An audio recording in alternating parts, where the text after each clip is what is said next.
Hello everyone, welcome to my channel. তো আজকে জন্মাষ্টমী। আজ আমি জন্মাষ্টমীর দিন আমার গোপসোনাদের জন্য কি কি করলাম সেই ভিডিও তোমাদের সাথে শেয়ার করব। তো ভিডিওটা দেখতে থাকো। তো প্রথমেই আমি আমার গোপসোনাকে ভালো করে স্নান করিয়ে নিয়েছি গঙ্গা জল দিয়ে। তারপরে আমি ভালো করে মায়ের গোপসোনাকে স্নান করিয়ে দিয়েছি। আমাদের বাড়িতে ছিল দুটো গোপসোনা। তারপর আমি আমার গোপসোনাকে ভালো করে নতুন জামা পরে রেডি করিয়ে নিয়েছি। তো এখন রেডি হয়ে গেছে।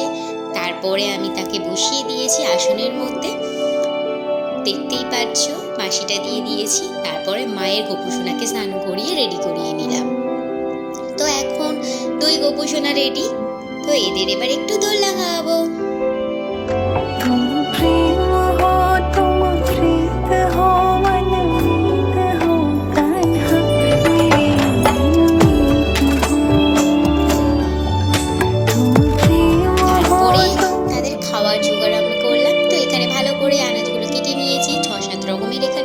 করে নিয়েছি। তারপরে আমি পায়েস বসিয়ে দিয়েছি, আর এখানে হচ্ছে সুজি।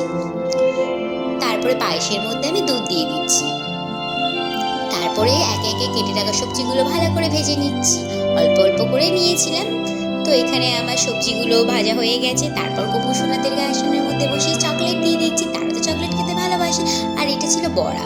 তো বামুনমশাই তাড়াতাড়ি এসে তাড়াতাড়ি অল্প করে বড়া মা ভেজে দিয়েছিল, কারণ এটা আমি করতে পারিনি। বাদ বাকিগুলো আমি করে নিয়েছিলাম তাড়াতাড়ি। তো হয়ে গেছে এখন পুজো। তারপর আমি পুষ্পাঞ্জলি দিয়ে নিলাম, কারণ আমি সকাল থেকে বার করেছিলাম। তো এই ছিল আমার পুজো। ভিডিওটা ভালো লাগলে লাইক কমেন্ট শেয়ার করো।